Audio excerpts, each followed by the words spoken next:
তাজবিদ সহকারে তেলাওয়াতটুকু শিখেন। কারা কারা তাজবিদ সহ তেলাওয়াত করতে পারেন হাত তোলেন দেখি ভাই।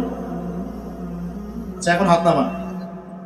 আমাকে এখন বলেন আপনারা কারা কারা যদি আগামীকাল সকালে কোরআনের জন্য জীবন দেওয়ার প্রশ্ন ওঠে কারা কারা দিবেন?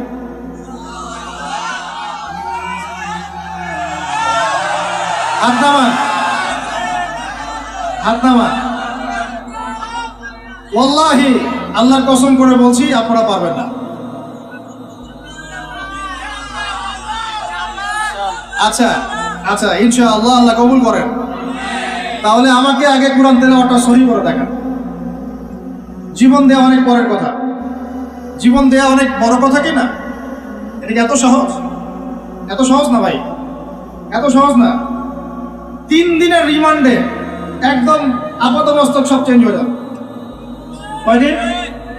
3 ঘন্টা রিমান্ডে, মাত্র 3 ঘন্টা। বড় বড় ইমানদারের রিমান্ড দেখবেন যে বের হয়ে গেছে পিছন দিক দিয়ে, নাই শেষ নাই। এত সহজ না আল্লাহর জন্য জীবন দেয়া। আগে আল্লাহর জন্য তো আপনি নামাজই পড়তে পারছেন না, আপনি আল্লাহর জন্য তাহাজ্জুদই উঠতে পারছেন না। তাহাজ্জুদই তো উঠতে পারছি না আমরা তাহাজ্জুদে উঠতে না পারি, রাত্রে জেগে আছেন, রাতের একটা অংশ তো নামাজ পড়ছেন না। আল্লাহর জন্য তো আপনি দোয়া কালামগুলো মুখস্থ করলেন না, কুরআনটাও তেলাওয়াত করে এখনো শিখলেন না, 40টা হাদিস আপনি মুখস্থ বলতে পারছেন। এখন পর্যন্ত আল্লাহর জন্য আপনি হালাল খাওয়া শুরু করতে পারলেন না। আমি কাউকে উদ্দেশ্য করে কথা বলছি না, আমভাবে বলছি। তো যদি বলি এখানে যদি কেউ চোর থাকেন তার উপর একটা চর, তাহলে কি আপনি দাঁড়ায় বলবেন যে আমি সেই চোর? কিছু মানুষ তো বলছে আর কি। এখন বাদ দেন, আল্লাহর জন্য এখন পর্যন্ত আমরা হালাল খাওয়া তো ধরতে পারলাম না, সুদ খেয়ে যাচ্ছি। আয়াত একটা তেলাওয়াত করলাম, এটা আল্লাহর সাথে যুদ্ধ করা, নবীর সাথে যুদ্ধ করা। ইমাম সাহেব তেলাওয়াত করে, আমি বুঝি না, আমার হাই ওঠে। নামাজে দাঁড়ায় চেয়ার নিয়ে কারাকারি করি, কে আগে চেয়ার নিয়ে কারাকারি করি। নামাজে দাঁড়াই নড়াচড়া, বুঝি না যে কি হচ্ছে নামাজে, কার সামনে দাঁড়িয়েছি, কি বলছি। আর আল্লাহ পাক যে আমাকে দেখছেন, আমার যে নামাজে আল্লাহর সামনে দাঁড়িয়ে আমি আছি, আল্লাহ পাকের সামনে আমাকে এভাবেই কিয়ামতের দিন মানে ইন্ডিভিজুয়ালি দাঁড়াতে হবে। নামাজ কি ফিলিংস দিবে? নামাজে দাঁড়িয়ে গা চুলকাচ্ছি, আঙ্গুল ফুটাচ্ছি, নড়াচড়া করছি, হাই উঠাচ্ছি। আর ইমাম সাহেব যদি একটু তেলাওয়াতটা লম্বা করে ফেলছে, ব্যাস, তাহলে তো অবস্থা খারাপ, পরের দিন থেকে চাকরি নাই। এতগুলো কথা আমি ভূমিকা বলতে চাই নাই, শুধু মূল কথাটা হচ্ছে এখানে ভাই আমাদের সবাইকে আগে বেসিকটা ঠিক করতে হবে। রাজি আছে কি নাই? ওয়াজ শুনে কোনো লাভ নাই ভাই, আমার ওয়াজ শুনে কোনো লাভ হবে না। আপনি যদি আপনার বেসিক ঠিক না করেন, আমার ওয়াজ করেও কোনো লাভ নেই। আপনাকে হয়তো এটার জন্য আমি কিছু আজার পাবো, নিয়াত ঠিক থাকলে আপনি শুনেছেন, আপনার কোনো ওজোর থাকবে না কালকে আমাদের মাঠে, ব্যাস এতটুকুই। আদতে এই বাংলার জমিনে দিন কায়েম হবে না। আর আমার মনে হয় না যে আমরা সবাই চাই যে আমরা দিনটা কায়েম করি, আমার মনে হয় না আমরা সবাই এটা চাই। গুটি কয়েক কিছু মানুষ চায়, বাকিরা মনে করে কি দরকার এত ঝামেলায় যাওয়ার, কি দরকার, ভালোই তো আছি, স্ত্রী সন্তান বউ বাচ্চা নিয়ে আসি, চাকরি বাকরি করছি, ব্যবসা বাণিজ্য করছি, খাচ্ছি যাচ্ছি, এভাবেই কবরে যাব। কয়জন ফিকির করে যে আমি একটা তাফসির লিখে যাই, বা একটা বই লিখে যাই, বা আমি অ্যাটলিস্ট কিছু হকের কথা বলে যাই, বা আমি অ্যাটলিস্ট একটা অ্যাসোসিয়েশন ফর্ম করি, দিনের জন্য কিছু করি, বা আমি অ্যাটলিস্ট একটা মসজিদ মাদ্রাসা করে তুলি, বা আমি যুবকদেরকে শিক্ষিত করার জন্যে বা দিনের পথে আনার জন্য কোনো ফিকির করি, বা আমি আলেমদেরকে একসাথে করার একটা ফিকির করি। কয়জনের এই ফিকিরগুলো থাকে? আসলে সেলফি, ভিডিও, ছবি, এই মানে বাহ্যিক আবেগ, এগুলো দিয়ে ভাই কিচ্ছু হবে না। আমার আগেও এখানে বসে বসে, এরকম মঞ্চে বসে বসে বহু বরেণ্য ওলামায়ে কেরাম ওয়াজ করে গেছেন বাংলার মাটিতে, এবং তাদের অনেকেই কারাগারে চলে গেছেন। বহু মানুষ তাদের ওয়াজ শুনে ঠিক বলতো, গরম গরম বক্তব্য দিতেন, এবং মানুষও ঠিক বলতেন। জনগণও তাকে আর উস্কে দিত যেন সে আরো গরম বক্তব্য দেয়। হ্যাঁ, বিশ্বাস করেন, বিগত তারা যখন নাই, বিগত 1 বছর, 2 বছর, 3 বছর, 4 বছর, 5 বছর চলে যায়, ওই ঠিক বলা জনগণ একবারও তাকে খোঁজ দিতেও যায়নি, একদিনও দেখতে যায়নি তাকে, একদিনও তার পরিবারের খবর নেয় নাই, একদিনও জানে নাই তার স্ত্রী কিভাবে রাত কাটাইছে, একদিনও তার সন্তানের খোঁজ নেয় নাই, তাকে এই বিপদ থেকে মুক্ত করার জন্যে টাকা পয়সাও খরচ করে নাই, মামলা মোকদ্দমায় দৌড়াদৌড়ি করে নাই। আমরা ফ্যান্টাসিতে দিন কায়েম করতে পারবো। আমার কথা একটু তিক্ত, কিন্তু কথাগুলো বাস্তব। আজ না হোক কাল বুঝবেন ইনশাআল্লাহ, আজ না হোক কাল বুঝবেন ইনশাআল্লাহ। এখন 2023 সাল চলছে, 1444 হিজরি চলছে। 1444 মানে নবী সাল্লাল্লাহু আলাইহি ওয়াসাল্লাম 1444 বছর আগে দিন কায়েম করে চলে গেছেন পৃথিবীতে। 1444 বছর পর এসে আমরা এগুলো নিয়ে কথাবার্তা বলছি। আমরা জানি না আমাদের সামনে জাতিগতভাবে, বৈশ্বিকভাবে আর এমনিতেই ইউনিভার্সাল কতটুকু সময় বাকি আছে, আমরা এটা জানিও না। হাদিসে অনেক আগেই বলা হয়েছে যে এই 2 আঙ্গুলের ডিস্টেন্স যতটুকু, তোমরা আমার 2 আঙ্গুল দেখো, এই 2 আঙ্গুলের ডিস্টেন্স যতটুকু আমার আগমন আর কিয়ামতের দূরত্ব এতটুকু। নবীজি অনেক আগে বলেছেন যে আসর থেকে মাগরিব সময়টার উদাহরণ, মিসাল হচ্ছে আসর থেকে মাগরিব। এইভাবে দিন কায়েম হয় না।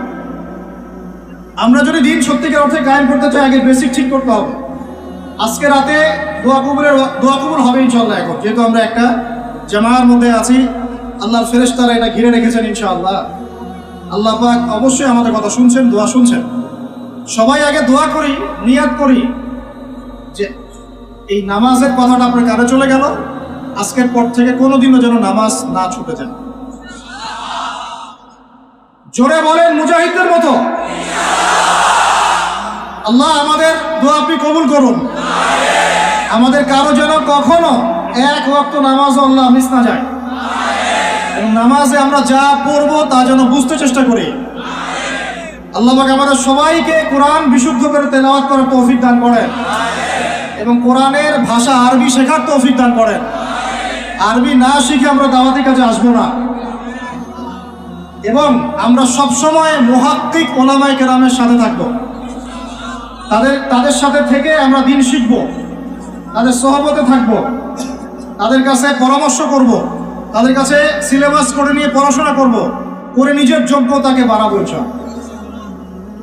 আল্লাহ পাক আমাদের দোয়া যেন কবুল করেন। আমরা সবাই হালাল খাবো আগে ইনশাআল্লাহ, কোনোভাবেই হারাম রিজিকে যাব না ইনশাআল্লাহ। আল্লাহর সাথে যুদ্ধ করব না, নবীর সাথে যুদ্ধ করব না, সুদভিত্তিক অর্থনীতির সাথে আমাদের যেন কোনো সম্পর্ক না থাকে। যদিও এটা এই বিশ্বে একদম অলমোস্ট ইম্পসিবল। আমি বলছি অলমোস্ট ইম্পসিবল। এই বিশ্বে সুদভিত্তিক অর্থনীতির অক্টোপাসের এই চক্রজাল থেকে বের হওয়া অলমোস্ট ইম্পসিবল, কিন্তু একেবারে অসম্ভব নয়। আল্লাহ পাক যদি তৌফিক দেন আর আমাদের নিয়ত যদি ঠিক থাকে, ইনশাআল্লাহ চেষ্টা করলে আল্লাহ পাক রাস্তা দেখাবেন ইনশাআল্লাহ। স্বেচ্ছায় সুদ খাবো না, কারণ নবীজি বলছেন 4 শ্রেণীর মানুষকে আমি লানত করলাম, অভিশাপ। 4 শ্রেণীর মানুষকে আমি অভিশাপ করলাম। 1 শ্রেণী যে সুদ খায়, 1 শ্রেণী যে দেয়, 1 শ্রেণী সাক্ষী থাকে, আর 1 শ্রেণী লিখে রাখে। আর আপনি যে জবটার জন্য এত ট্রাই করছেন, আলটিমেটলি জবটা এই 4টার কোনো একটাতে পড়বে। বুঝতে পারেন না? আলটিমেটলি আপনি যে জবের জন্য ট্রাই করছেন, এখন দিনটা একাকার করে দেখেন কোনো না কোনোভাবে এই 4টার মধ্যে পড়ে যায় কিনা। পড়ে গেলে আপনার আমার উপরেও নাউজুবিল্লাহ আল্লাহ নবীর লানত অভিশাপ চলে আসে। এদিকে যাচ্ছি, আল্লাহ হেফাজত করুন। আর ভয়ঙ্কর হাদিস তো অনেকদিন বলেছি, অনেকদিন শুনেছেন, আবারও শুনেন, কারণ আল্লাহ পাক সূরা আর রহমানে একই আয়াত 32 বার রিপিট করেছেন। কতবার? ফাবিআই আলাই রাব্বিকুমা তুকাযিবান। একটা আয়াত এতবার বলার কি দরকার ছিল? আল্লাহ পাক কি কোরআনের শব্দের অপচয় করেন? কোরআনে কি একটা শব্দের অপচয় আছে? জুলকারনাইন বাদশাহ, বা অনেকে নবী বলেন আলাইহিস সালাম, একটা কওমের কাছে গিয়েছিলেন, দেখলেন তারা সূর্যের আলো থেকে রক্ষা করার জন্য কোনো সভ্যতা ওদের কাছে নাই। ওই পুরো সভ্যতার বর্ণনা আল্লাহ পাক একটা শব্দের মতো দিয়েছেন, কাযালিকা। কাযালিক, তারা এমনই ছিল, কাযালিক, তারা এমনই ছিল। তা শেষ, ওইটারই তাফসীর করেছেন কত বরেন উলামায়ে কেরাম। তাহলে সেই কোরআনে আল্লাহ পাক একই আয়াত এতবার রিপিট করলেন কেন?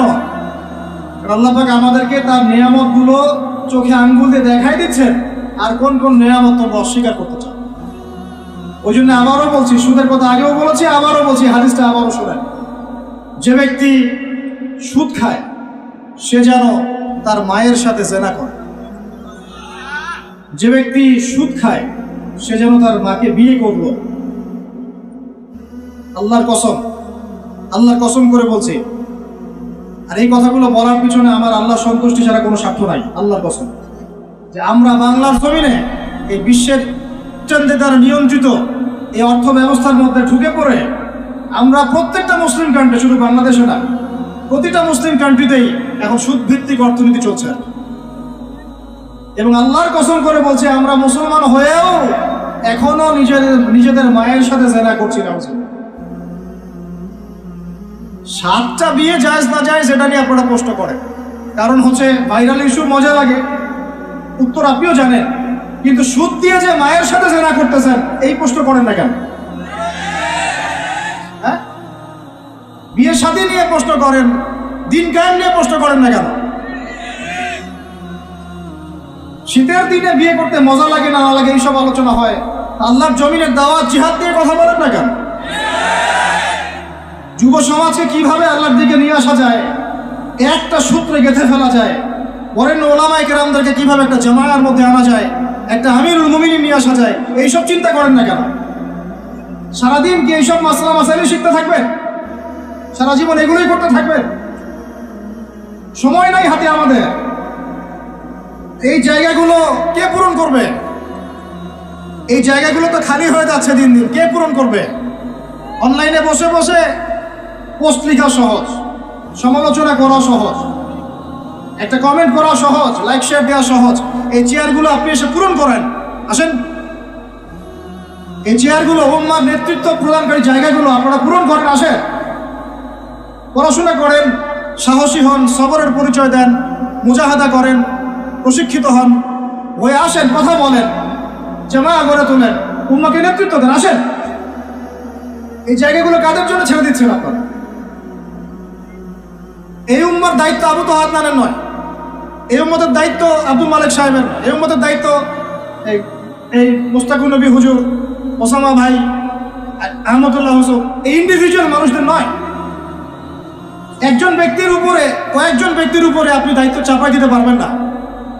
উম্মার প্রত্যেকটা ব্যক্তির দায়িত্ব আছে এই উম্মাকে বিজয়ী করার জন্য। আর আপনি চিন্তা করেন, আয়নার সামনে দাঁড়ান, আয়নার সামনে দাঁড়াই চিন্তা করেন না যে সারাটা জীবনে 30-32 বছর বয়স হয়ে গেল, 40-50 হয়ে গেল, এই উম্মাহ আপনার কাছ থেকে কি পেয়েছে এখন পর্যন্ত? এই উম্মাহ আপনার কাছে কি পেয়েছে? কয়টা বই পেয়েছে? কয়টা লেকচার পেয়েছে? কয়টা অ্যাসোসিয়েশন পেয়েছে? কয়টা ইকোনমিক প্রজেক্ট পেয়েছে? কয়টা জামায়া, কয়টা ইমারা, কয়টা দাওয়া, কয়টা মসজিদ, কয়টা মাদ্রাসা, কি পেয়েছে উম্মাহ আপনার কাছে? আমি আপনার কলবে আঘাত করতেই আসছি। আমার কথায় আপনি আঘাত পাবেন আমি জানি। এই আঘাতটা আপনাকে আল্লাহর পথে নিয়ে আসবে ইনশাআল্লাহ। এই আঘাতটা ইনশাআল্লাহ আমাদের এই তরুণ ভাইদেরকে আল্লাহর পথে নিয়ে আসবে ইনশাআল্লাহ। সাহসী মানুষদের মতো বলেন ইনশাআল্লাহ। এই আওয়াজগুলা ইনশাআল্লাহ আমাদেরকে আল্লাহর পথে নিয়ে আসবে ইনশাআল্লাহ। প্রত্যেক ঘরে ঘরে একজন করে হাফেজ তৈরি করেন, প্রত্যেক ঘরে ঘরে একজন দিনদার মেয়েকে বিয়ে করেন, প্রত্যেক ঘরে ঘরে যে বাচ্চাগুলো হবে এই বাচ্চাগুলোকে ইসলামী শিক্ষায় শিক্ষিত করেন, প্রত্যেক ঘরে ঘরে অন্তত একটা করে আলেম তৈরি করেন। একটা আইয়ুবী দেন আমাদেরকে, একটা খালিদ বিন ওয়ালিদ দেন, একজন আপনি আমাকে ওমর ইবনে খাত্তাব দেন, একজন মুসআব বিন উমাইর দেন, একজন খুবাইব দেন, একজন মুসআব বিন নুমাইর দেন। কাদের নাম বলবো? একজন তারিক বিন জিয়াদ দেন, একজন বিন কাসিম দেন। একটা সন্তান দেন আমাদের, একটা সন্তান মানুষ করেন। একটা 10টা-20টা বাচ্চা নিচ্ছি, একটাও মানুষ হয় না। আলেম পরিবারের সন্তান মুদিখানার দোকানে ব্যবসা করে কেন খাবেন আপনি? আপনার এই উম্মতের উপর দায়িত্ব আছে। আমাদের দায়িত্ব খালি মধু বিক্রি করা, টুপি বিক্রি করা, আতর বিক্রি করা? ইসলামের দিকে আসার সাথে সাথেই কেন আপনার এই দিকে চলে যান? উম্মাকে কে নেতৃত্ব দিবে? আমরা দিব? আমাদের কোনো ক্ষমতা আছে? আমাদের কোনো জ্ঞান আছে? আমাদের কোনো সেই যোগ্যতা আছে? আমাদের দিকে আঙ্গুল তুলতে পারবেন আপনি? কারণ আল্লাহর কসম, আল্লাহর জমিনে সবচেয়ে গুনাহগার বান্দা আমরাই। যদি আমরা সত্যিকারের নেতৃত্ব প্রদান করার যোগ্যতা অর্জন করতে পারতাম, এতদিনে আমাদের হাতে দিন বিজয় হয়ে যেত। নাই সেটা আমার মধ্যে, নাই সেটা হয়তো আমাদের মধ্যে, পারছি না আমরা। আপনাকে দায়িত্ব নিতে হবে। একজন ভাই গার্মেন্টস ব্যবসায়ী, তিনি এত বড় একটা আয়োজন করতে পারেন, তার দায়িত্ব পালন করতে পারেন। আপনারও তো অর্থ সম্পদ আছে, একটা ইসলামিক ইউনিভার্সিটি করেন, একটা বড় একটা মার্কাজুল কোরআন, মার্কাজুল ইলম গড়ে তোলেন, ওলামা ইকরামদের একটা জামায়া গড়ে তোলেন। কিছু পারেন না, অথেন্টিক বইগুলোকে প্রচার করার ব্যবস্থা করেন, কিছু কিছু অথেন্টিক মিডিয়া প্রডিউস করেন। তোমরা জেনারেল লাইনে পড়াশোনা করে কয়জন বিজ্ঞানী হচ্ছ? একটা সফটওয়্যার আবিষ্কার করতে পারছি না আমরা ইসলামিক। হাতে গোনা যায় অ্যাপস, 3-4টা অ্যাপস ইসলামিক। প্রযুক্তি আমাদের নিজস্ব হাতে তৈরি করা না, আমাদের স্বতন্ত্র মিডিয়া নাই। এই মিডিয়াগুলোতে কিছু হয় না, এগুলো বরং কোনো কোনো ক্ষেত্রে ফেতনাও ছড়ায় বেশি। হিংসা নিয়ে যদি মানুষ পরকালে যায়, নেক আমলগুলো আগুনের মতো খেয়ে ফেলবে, নবী সাল্লাল্লাহু আলাইহি ওয়াসাল্লাম বলেছেন। আমরা এটাকে ফরজ করে নিয়েছি নিজেদের মধ্যে। ভাই, আপনারও তো যোগ্যতা আছে, আপনারও তো কিছু করার আছে। একটা অ্যাপস আবিষ্কার করেন, একটা বই লিখেন, একটা মাদ্রাসা করেন, একটা মসজিদ করেন, একটা ইসলামিক ইউনিভার্সিটি করে তোলেন, স্বতন্ত্র ইসলামিক মিডিয়া করে তোলেন। সবচেয়ে বড় কথা, কাজ যেগুলো হয় সেগুলো বিক্ষিপ্ত হয়ে যায়। এগুলো কোনো একটা সূত্রে গাঁথা না। এখানে একটা মাহফিল, ওখানে একটা, ওখানে একটা, ওখানে একটা, এখানে একটা মাদ্রাসা, ওখানে একটা, ওখানে একটা, এখানে একটা। 4জন 4ভাবে চিন্তা করেন, 4জন 4ভাবে চলেন। এখানে একটা সংগঠন ইসলামিক, ওখানে একটা, এখানে আর একটা, ওখানে একটা। একটা ওয়াল উম্মাহ জামাআ নাই বাংলাদেশে। তো আপনারা বলেন না আমাকে, এই উম্মাহকে কিভাবে আমরা বিজয় নিয়ে যাব? আমাকে আপনারা বলেন। ছোটখাটো প্রশ্ন করা বাদ দিয়ে আপনারা আমাকে উত্তর দেন, কিভাবে আপনি এই দুনিয়াতে আল্লাহ পাকের দ্বীন ইসলাম কায়েম করবেন? পথ পদ্ধতি কি আপনার কাছে? কি পথ পদ্ধতি, কিভাবে শুরু করবেন? তারপরে কি, তারপর কি, তারপর কি, তারপর কি? গন্তব্য কোথায়? আর আমি বলি আপনাদেরকে, গন্তব্য কোথায়? আমাদের গন্তব্য